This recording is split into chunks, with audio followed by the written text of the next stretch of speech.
오늘 설교 제목 한번 읽어봅니다. 설교 제목 시작. 주님과 동행 2입니다. 다음 주에는 3, 그 다음 주에는 4 언제까지 할지는 모르겠습니다. 이번 기회에 주님과 동행이 잘 안 되는 분은 이 몇 주간에 걸쳐서 주님과 동행이 실제가 되는 그런 시간이 되기를 원합니다. 여러분, 모래 위에 발자국이라는 이 사진, 그림 본 적이 있죠? 어떤 사람이 꿈속에 주님하고 모래 사장 위를 이렇게 걸어갔어요. 주님과 교제도 하면서 걸어가다 보니까 뒤에 발자국이 예수님 발자국, 나의 발자국, 내 발자국이 쭉 났는데 내가 어떤 협곡을 지나고 아주 위험한 낭떠러지 같은 곳을 지날 때 주님 그 발자국이 뒤도 돌아보니까 2개밖에 없는 거예요. 그래서 너무 마음이 안 좋아서 주님에게 따지듯 물었어요. 주님, 저 발자국 좀 보세요. 제가 어려웠을 때 주님은 어디 가셨어요? 제가 힘들고 눈물을 흘리고 아파할 때 그때 주님은 어디 계셨어요? 이렇게 물었더니 주님이 하시는 말씀이 그때는 내가 너를 업고 그렇기 때문에 저 발자국이 2개밖에 없는 것은 저건 내 발자국이야. 너가 제일 힘들 때, 너가 너무 어려울 때 그때는 내가 너를 업고 걸었어. 그래서 그때는 내가 동행 안 한 게 아니라 너를 업고 걸었기 때문에 발자국이 2개밖에 없는 거야. 이렇게 말했다는 거죠.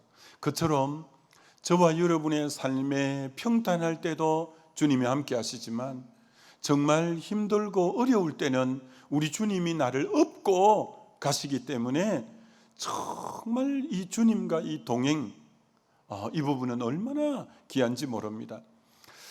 성경 속의 인물 가운데 엘리야가 주님과 동행을 참 구체적으로 했어요. 그래서 엘리야의 삶을 보면서 어떻게 하면 동행이 실제가 될 것인가, 이것을 이번 주 다음 주 배우려고 합니다.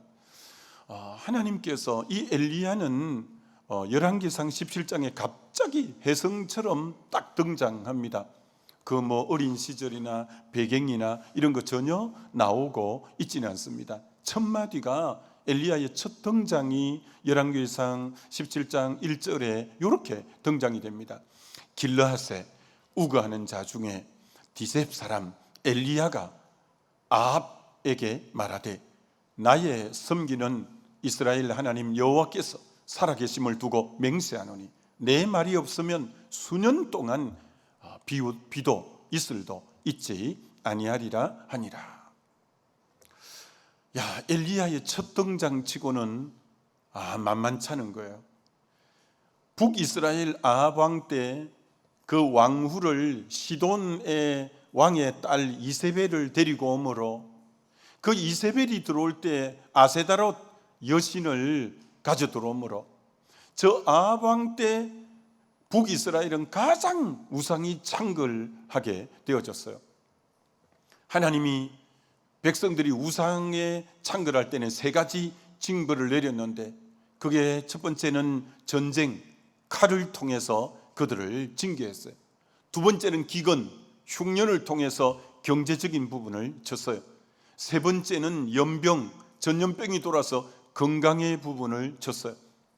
하나님 백성이 죄를 지으면 하나님은 이제 안전의 문제, 삶의 안전이 제일 중요한데 칼과 전쟁을 통해 안전을 뿌리채 흔들어 버리는 게 전쟁입니다. 2번째는 경제를 쳐서 기근, 흉년을 경제적인 문제를 치는 거예요. 3번째는 건강, 연병을 통해서 건강을 치는 거예요. 그래서 이 아합 왕 때 이제 기근이 우상 숭배가 가득하므로 기근이 오는데 그래서 이 누구를 왕에게 보냈냐, 이스라엘 왕 아합에게 보냈냐면은 엘리야 선지자를 보내서 너 이렇게 전해라.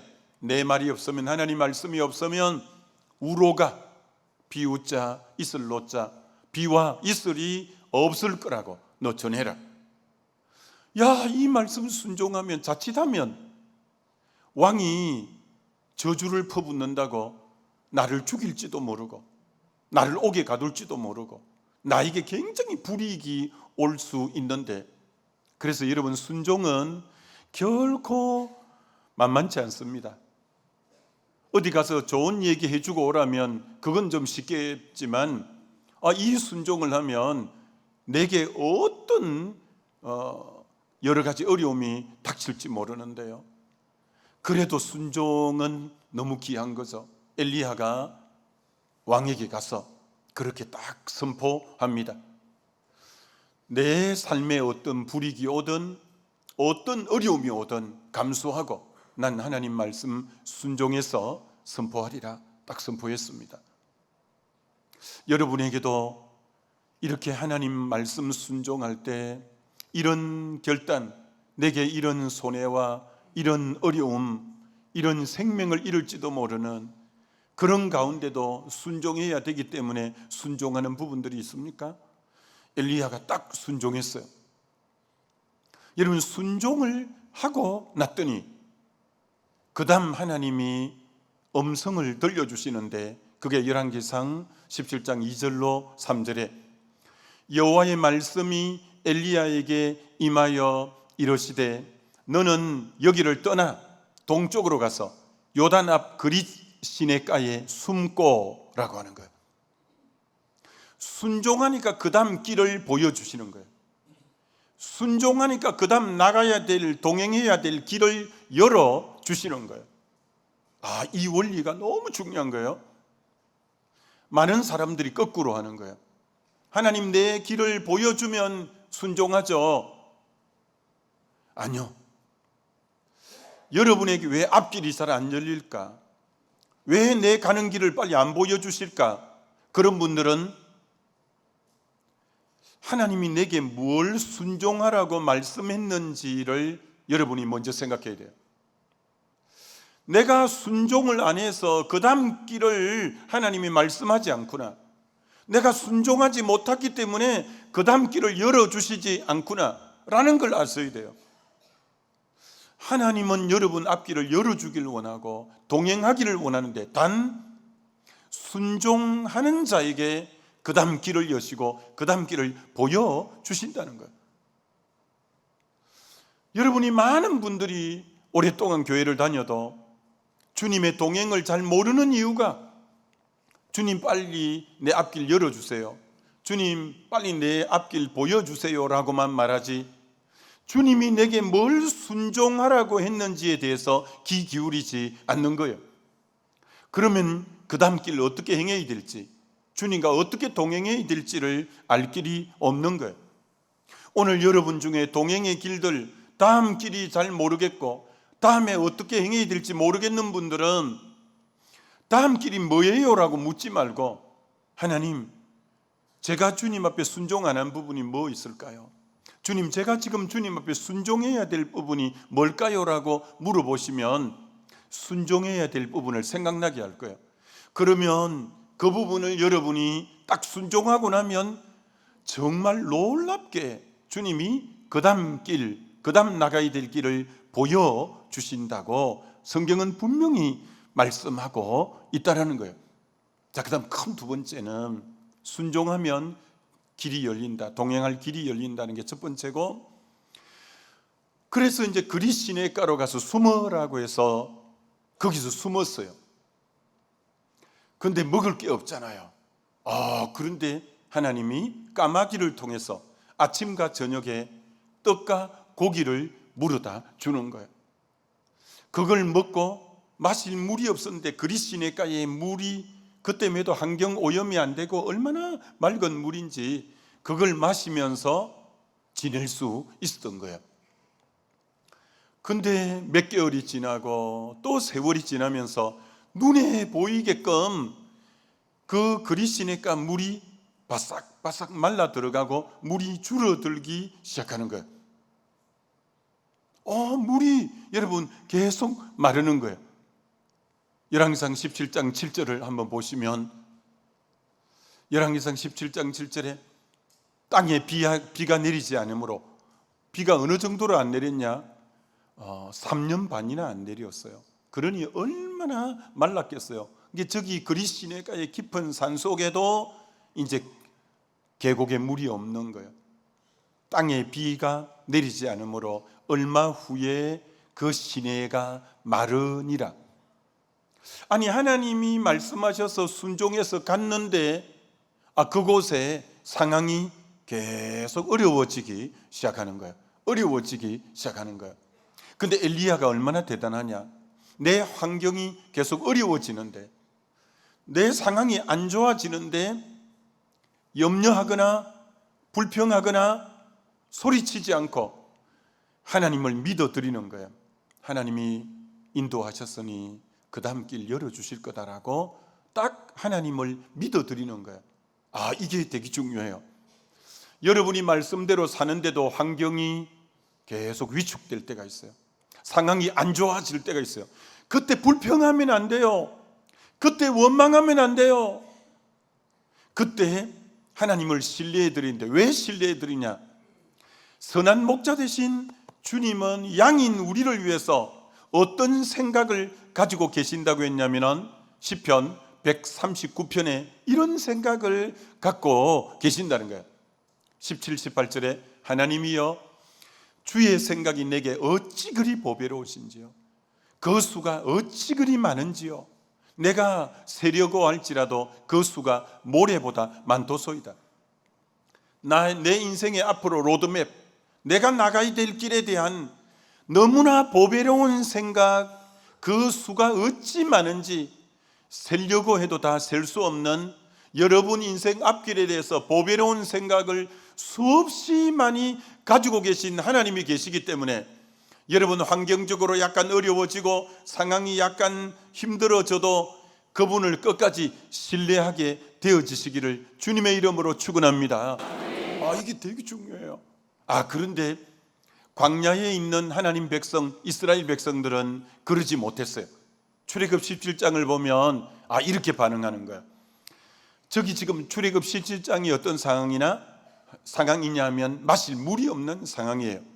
그랬더니 이들이 당장 하나님에 대해서, 하나님이 어떤 분이냐면 10가지 재앙을 통해서 얼마 전에 애굽을 초토화시키고 그들을 건져내준 능력의 하나님을 경험했어요. 홍해 바다를 경험하고 애굽의 600성의 철병거를 수장시켜버리는 것도 경험했어요. 그 광야에 200만이나 되는 그들에게 만나 메추라기를 먹이시는 하나님을 경험했어요.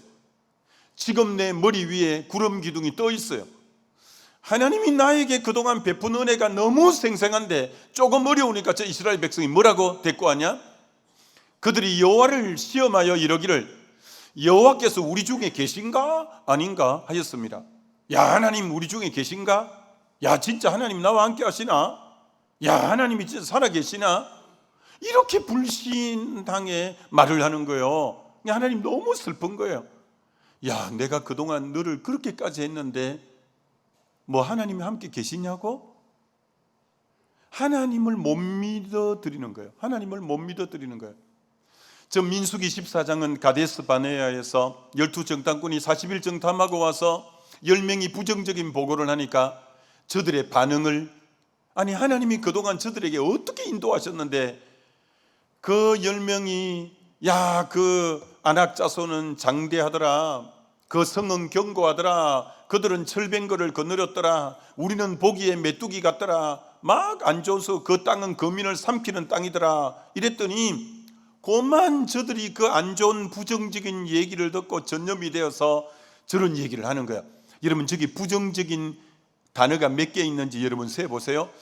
우리가 애굽 땅에서 죽었거나 이 광야에서 죽었으면 좋았을 것을 어찌 여호와가 우리를 그 땅에 인도하여 칼에 쓰러지게 하려 하는가? 우리의 처자가 사로잡히리니 애굽으로 돌아가는 것이 낫지 아니하라. 이에 서로 말하되 우리가 한 지휘관을 세우고 애굽으로 돌아가자. 무려 6번이나 부정적으로 죽으면 좋겠다, 죽으면 좋겠다, 우리는 칼에 쓰러지겠다, 우리는 사로잡히겠다, 애굽으로 돌아가자, 애굽으로 돌아가자. 여러분, 말대로 되는 거예요. 말대로 되는 거예요. 여러분, 저들이 저렇게 하나님에 대한 불신앙, 저 안 좋은 얘기를 하는 거예요. 여러분, 제가 여러분의 지금 형편을 일거수일투족을 잘 모르잖아요. 그렇기 때문에 제가 담대히 말할 테니까 잘 들어보셔요. 지금 여러분의 형편 처지는 20년 전, 10년 전, 5년 전, 1년 전, 6개월 전, 한 달 전에 내뱉었던 말의 열매를 여러분이 먹고 있는 거예요. 아니라 해도 맞아요. 지금 여러분의 형편은 지난날의 말의 결과예요. 그 일찍 얘기 좀 해주시죠. 옛날에도요. 옛날에도 많이 했는데 이러면 못 들었어요. 그럼 이미 해버렸는데 어떻게 합니까? 이미 안 좋은 얘기 많이 한 분은 빨리 십자가 앞에 회개해야 되고요. 그 다음, 저는 여러분의 앞으로 미래가 어떻게 될지 정확하게 압니다. 어떻게 아냐고요? 지금 여러분하고 하루만 같이 있어 봤는데 말하는 걸 들어봤더니 믿음의 말, 신앙의 말, 생명의 말, 축복의 말, 은혜의 말 딱 하면 이 사람 앞으로 잘 되겠구나. 근데 하루 반나절만 같이 있었는데 아이고 죽겠다는 말을 벌써 몇 번 더 하고 망했다, 끝났다, 야 못 살겠다, 뭐 온갖 부정적인 말을 하면 인간아 알겠다. 너 미래가 어떻게 될지 알겠다. 여러분, 제가 그랬잖아요.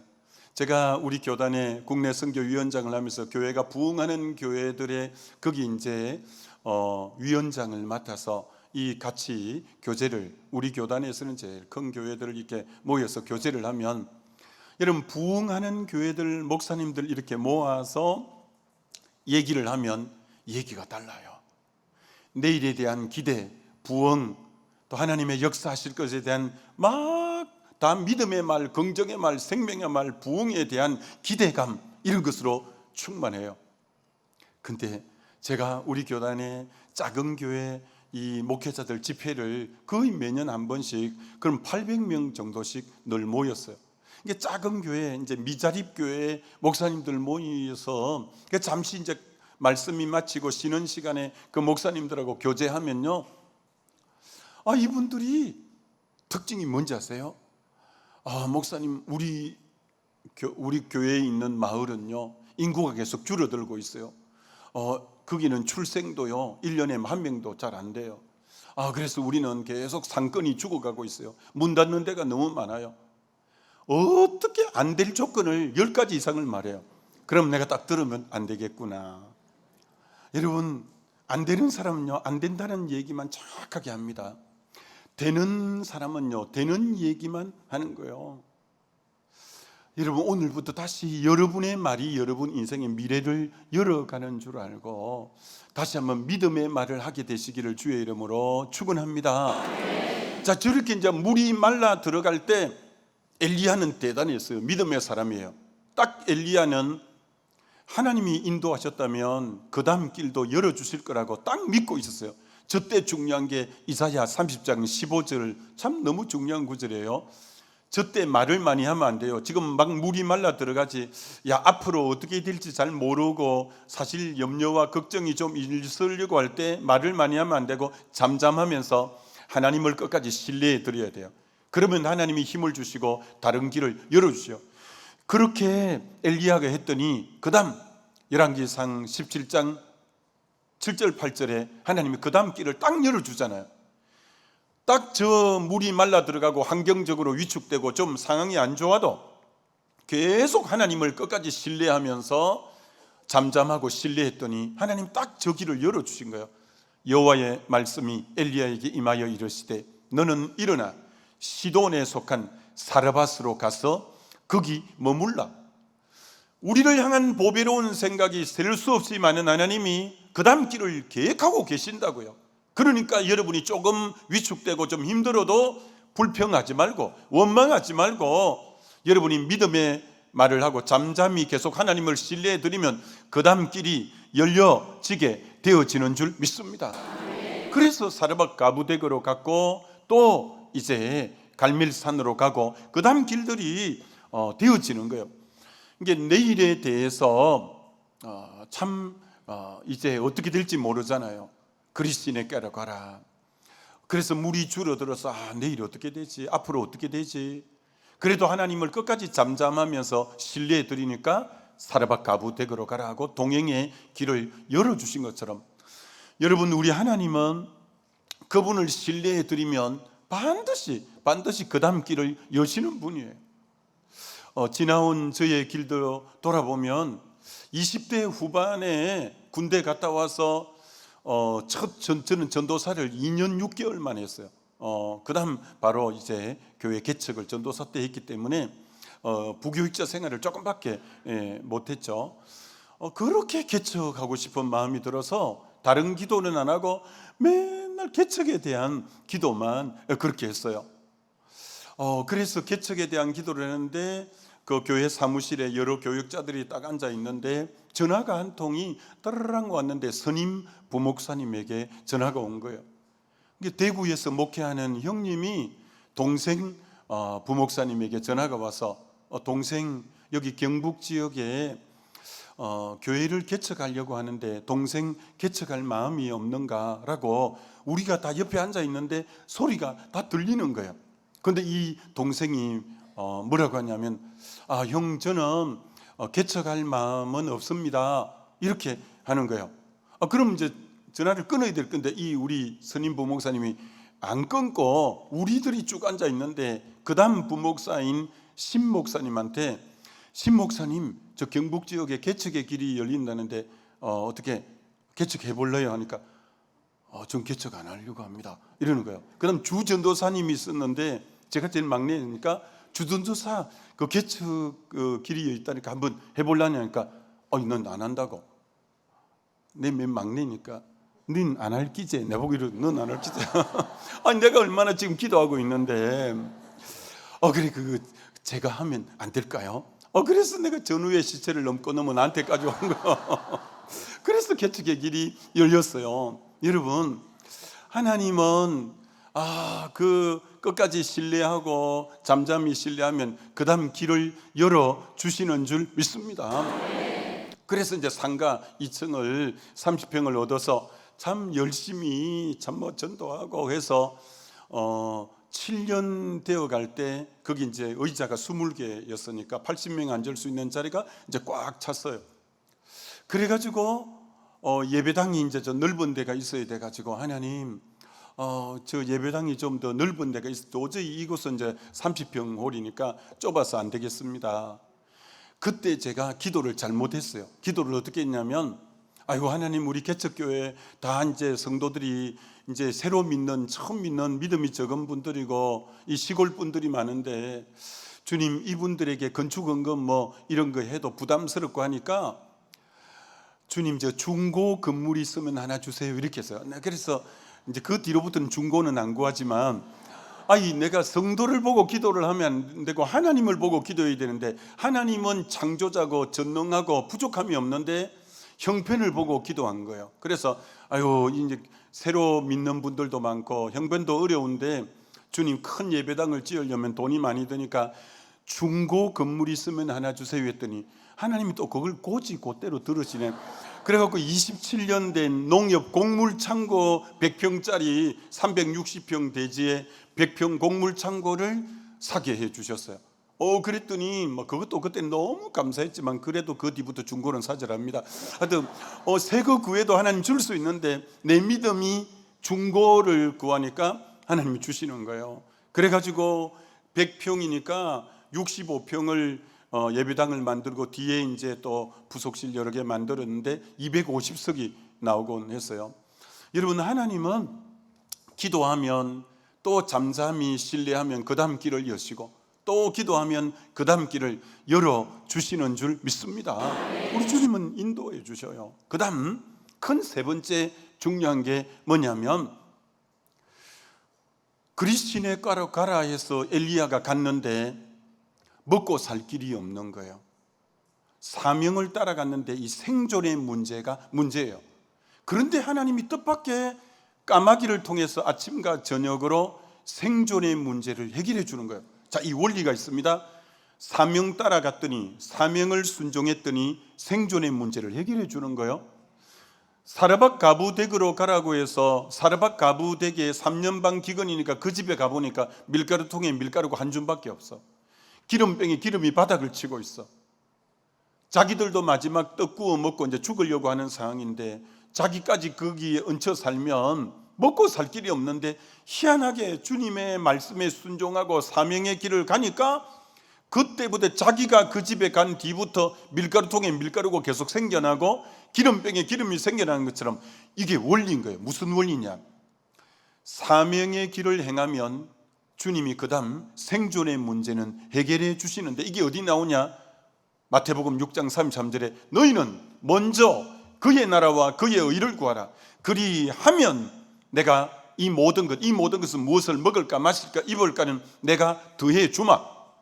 여러분, 먼저 그 나라와 그 의를 구하면 무엇을 먹을까 입을까 마실까는 하나님이 더해 주시는 줄 믿습니다. 이거 여러분이 여기에 눈 떠야 돼요.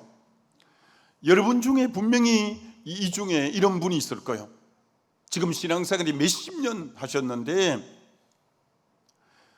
내가 옳게 주의 일다운 주의 일을 많이 못 해봤어.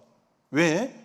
생존의 문제가 늘 힘들어서 살기가 늘 빠득빠득해서 그 사는 데 집중하다 보니 내가 옳게 주를 위해서 마음껏 섬겨보지 못해서, 내가 안 하고 싶은 게 아니라 생존의 문제가 늘 내게는 힘겨워서 벌써 그렇게 인생 50년 보냈고 60년 보냈고 지금 70인데도 내가 늘 생존의 문제 때문에 마음껏 주의 일을 하지 못해서, 여러분 그분 잘 들으셔야 돼요. 그런 분들 많을 거예요. 성경은 분명히 말씀하는 거예요. 너 우선순위가 틀려서 먼저 그의 나라와 그의 의를 구하면 나머지 이 모든 것, 무엇을 먹을까 마실까 입을까를 내가 더해 주마라고 약속했는데, 나는 이 우선순위를 바꾸어서 항상 무엇을 먹을까 마실까 입을까에 나는 힘을 쓰고, 주님의 나라와 의를 구하는 데는 항상 둘째가 되다 보니까 나는 벌써 50년 살고 60년 70년을 살아도 내 인생 돌아보면 주님 기쁘시게 주님 마음껏 주님을 섬기지 못하고 늘 생존의 문제에 허덕거리면서 나는 살아왔어. 여러분, 그건 우선순위가 잘못돼 그래요. 그게 빌립보서 3장에는 뭐라고 표현하냐? 바울이 지금도 십자가의 원수로 행하는 자들이 있다. 그들은 먹고 사는 배가 그들의 신이다. 십자가 원수로 행하는 자들은 신처럼 섬기는 게 먹고 사는 배, 경제 문제가 언제나 그들은 우선순위라는 거예요. 그들은 땅의 일만 생각한다는 거예요. 그들의 영광은 부끄러움에 있다는 거예요. 그들이 그렇게 살다가 마치면 그들의 마침은 멸망이라는 거예요. 그러나 우리의 시민권은 하늘에 있다는 거예요. 여러분, 우리 생존의 문제가 우선순위가 되면 안 돼요. 주님의 나라와 의를 위해 살면 생존의 문제는 주님이 해결해 주시는 줄 믿습니다. 여러분, 이 순서 여러분이 안 바꾸면 인생 더 산다고 해서 주를 위해 살 시간이 안 나와요. 딱 우선순위. 여러분, 마귀가 이 땅에 온 목적이 요한복음 10장 9절에 도적질하고 죽이고 멸망시키는 건데, 여러분이 이 우선순위가 바뀌면 어떻게 되냐? 내 인생 지금 70 살고 60 살고 80이 됐는데, 내 한평생 생존의 문제의 급급에서 마귀에게 도적질 당했구나. 주님이 나를 지으신 목적이 하나님과 교제하고 주님의 은혜 성령을 덧입고 주의 나라와 의를 구하는 인생이 주님이 원래 디자인한 주의 형상에 원하는 삶인데, 마귀가 내 인생을 도적질해서 내 인생은 늘 먹고 마시는 문제 때문에 옳게 내가 주님 기쁘시게 해드리거나 이렇게 한 적이 없구나. 항상 나는 삶에 허덕있지 주의 일 옳게 못해서. 우선순위 안 바꾸면 여러분이 주의 나라와 의를 구하면 하나님이 때를 따라 돕는 손길로 여러분의 삶을 주님이 함께해 주실 줄 믿습니다. 이거 여러분이 정말 경험해야 돼요. 사명이냐 생존이냐? 사명이 우선될 때 생존의 문제는 우리 주님이 해결해 주실 줄 믿습니다. 네 번째, 오늘 이 말씀의 동행의 원리가 뭐냐?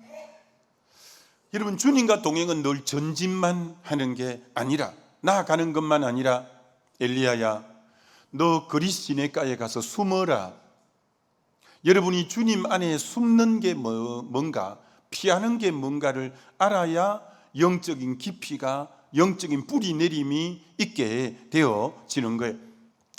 다윗이 늘 골리앗과 싸워서 이기고 곰과 사자와 싸워서 이겼지, 주님 안에 피하는 것이 뭔지, 주님 안에 숨는 것이 뭔지를 잘 몰랐어요. 근데 다윗이 언제부터 주님 안에 숨는 훈련을 배우냐?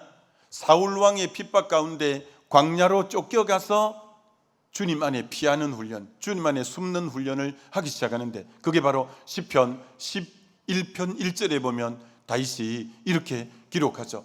내가 여호와께 피하였거늘. 여러분의 삶에도 저 고백이 있어야 돼요. 내가 여호와께 피하였거늘. 다윗이 광야에서 주님에게 피하면서 주옥 같던 시편 75편을 쓰고, 얼마나 그가 주님 앞에 뿌리가 깊어서 하나님에 대한 자기 신앙 고백이, 하나님은 나의 반석, 나의 피난처, 나의 요새, 나의 구원의 뿔, 나의 영광, 내 머리를 드시는 분, 얼마나 주님에게 깊이 주님을 자기 신앙으로 고백하는지, 언제 다윗의 신앙이 그렇게 뿌리가 깊게 되었는가? 주님에게 숨을 줄 알면서, 피할 줄 알면서 믿음이 그렇게 깊어지고, 그래서 왕 중에 왕이 되고 하나님께 그렇게 귀하게 쓰임 받게 된 거예요. 저는 얼마 전에 문중경 전도사님에 대한 이 글을 읽다가 굉장히 사실 아쉬움이 있었어요. 이런 문중경 전도사님의 그 기념관, 제가 저 앞에 아페도라는 곳에 부흥회를 가고 그 다음 저기 가봤는데, 우리 저 전도사님은 저 신안군, 전남 신안군 정도라는 곳에서 이제 계셨는데, 저분이 결혼하자마자 얼마 안 돼서 소박을 맞았어요. 그래서 혼자 몸이 되었어요. 그래서 그 외로움, 그 아픔을 전심으로 주님에게 온전히 쏟아부음으로 깊은 성령을 체험하고, 그가 신학교를 하고 전도사로 하는데, 그 신안군 일대의 섬들을 전부 복음하는데 얼마나 귀하게 역할을 하는지 몰라요.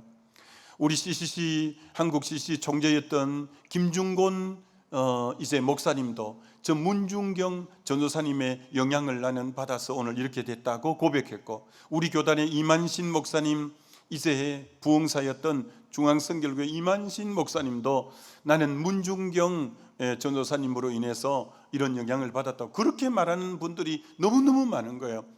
그런데 6.25가 터졌어요. 그리고 전라도 섬까지 공산당들이 다 들이닥쳤어요. 근데 그때 이성복 목사님이 목포에서 이제 나라와 민족을 위해서 같이 기도하고 있었는데, 거기 문중경 전사님이 있는데, 이 문중경 전사님이 정도로 들어가려고 하는 거야. 그래서 이성복 목사님이 말겨요. 지금은 들어가면 안 되겠다. 지금 공산당들이 다 들어와 있는데 들어가 되겠냐? 근데 이제 이거는 뭐 주님만이 아실 일인데, 본인은 그래도 양떼들이 거기 있기 때문에 들어가야 되겠다는 거야. 그래서 정도로, 목포에 있다가 정도로 들어가자마자 잡혀서 순교당했어요.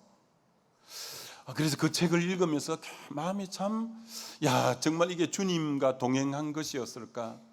이때는 좀 피하고 이때는 좀 숨는 시간이었으면 더 좋았지 않았을까? 이제 그건 뭐 정확하게는 주님 앞에 가서야 알겠지만 못내 아쉬웠어요. 여러분, 여수의 양은 나병환자촌에 사랑의 원자탄이라는 별명을 가진 손양은 목사님이 그곳을 섬겼어요. 이분은 신사참배도 거부하면서 옥살이도 하고 얼마나 고든 분인지 몰라요. 나병 환자들을 섬기면서 어느 날 다리가 굳어 들어오고 다리가 너무 아팠을 때 이분은요 기뻐했어요. 나도 나병이 걸린 것 같다. 얼마나 기쁘냐, 저들하고 동지라 되어서 내가 섬길 수 있으니, 이렇게까지 말할 정도로 참 대단한 분이셨어요. 다행히 나병은 아니었는데 이분의 호가 산돌이에요. 산돌. 정말 산돌처럼 견고하게 사신 분이에요. 그런데 여수까지 6.25 때, 이제 여수까지 6.25 때 공산당들이 들이닥친 거예요. 그때 같이 동역하던 박재봉 목사님이라고 계셨어요. 박재봉 목사님이 그 책에 보면, 목사님 지금은 잠시 피하는 게 좋겠습니다. 그래서 피난선인 부산으로 가는 그 배에까지 박재일 목사님과 이 손양은 목사님이 같이 올라탔대요. 그런데 이 손양은 목사님은 난 그만 내려야 되겠다고 하고 내렸다는 거예요. 그 길로 애양은을 갔는데 공산당이 들이닥쳐서 바로 순교를 했다는 거예요. 저는 이 두 책을 읽다가 동행이 뭔가, 하나님 앞에 갔을 때야 정확하게 물론 알긴 하겠지만, 근데 못내 아쉬웠어요. 이때는 조금 숨을 시간이고 이때는 피할 시간인데 라는 아쉬움이 참 떨쳐버릴 수는 없었어요. 여러분, 시편 27편 1절과 3절에 보면 다윗이 얼마나 당당하고, 한번 보여드리면 시편 27편 1, 3절에 보면, 여호와는 나의 빛이요 나의 구원이시니 내가 누구를 두려워하리요. 여호와는 내 생명의 능력이시니 내가 누구를 무서워하리요. 군대가 나를 대적하여 진칠지라도 내 마음이 두렵지 아니하며 전쟁이 일어나 나를 칠지라도 나는 여전히 태어나리로다. 정말 이 다윗이 내가 누구를 무서워하리요, 내가 누구를 두려워하리요, 내가 전쟁이 일어나도 나는 안연히 태어나게 있겠다라고 했는데, 5절이 뭔지 아세요? 저렇게 담대하던 다윗인데 5절에 여호와께서 환난 날에 나를 그의 초막 속에 비밀히 지키시고 그의 장막 은밀한 곳에 나를 숨기시며, 하나님은 때로는 다윗도 숨길 때가 있었다는 거예요. 여러분, 주님과 동행은 무조건 전진만 동행은 아니에요. 너 이때는 숨을 때, 피할 때다 라고 할 때는 피하는 게 도리어 주님과 동행이에요. 자, 그럼 왜 주님은 숨으라고 하고 피하라고 하는 이유는 뭐냐? 그 시간이 아브라함을 보고 나의 벗 아브라함이라고 하나님이 그렇게 나의 벗 친구라고 불러줬어요. 여러분, 벗은 가까운 사이가 벗이잖아요.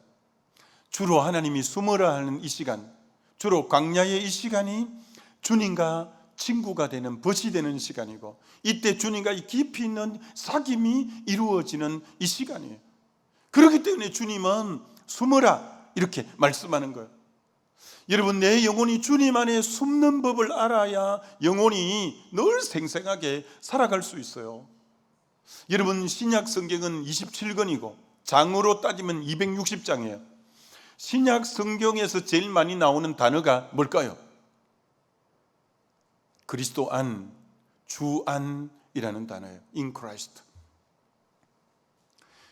신약 성경에 제일 많이 나오는 단어가 그리스도 안에 거하는 법을 알아야 된다는 거예요.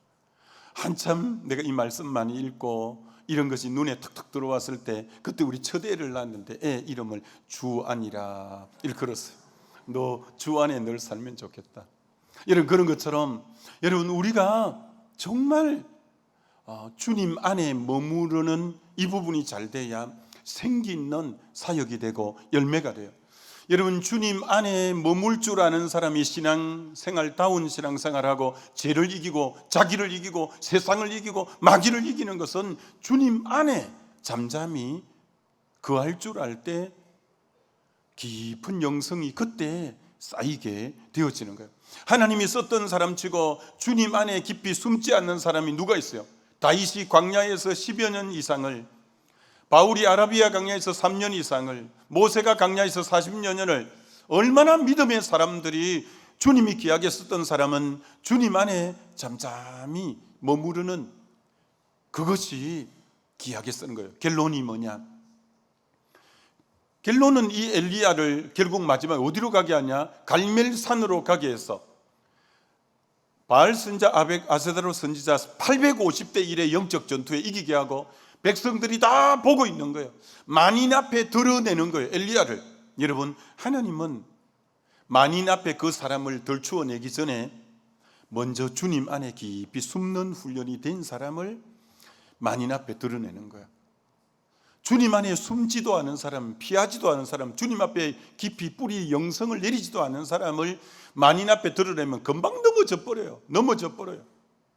주님 안에 깊이 숨고 교제한 사람을 딱 드러냈더니, 만인 앞에 드러냈더니 그 이방 선지자 850명이라도 거뜬하게 이길 수 있었던 것처럼, 다윗이 가는 곳마다 승리하는 것은 광야의 주님 안에 그렇게 감추어질 때, 드러날 때 너무나 능력이 있었던 것처럼, 모세가 바로와 이 모든 대적을 이길 수 있던 것이 40년 동안 감추어져 주님 안에 뿌리 내리고 있는 그였을 때, 바울이 가는 곳마다 기적을 일으키고 표적을 행하고 많은 교회를 세우고 할 수 있던 것은 바울이 주님 안에 머무르는 이 시간을 많이 가졌기 때문에 드러나는 시간에는 엄청난 파워풀한 사역자가 되어졌던 것처럼, 동행의 원리 오늘 잘 여러분이 생각하셔서 순종 뒤에 그 다음 동행할 길이 열린다는 것, 동행하고 했는데 물이 말라 들어가도 절대 그때 불평하지 말고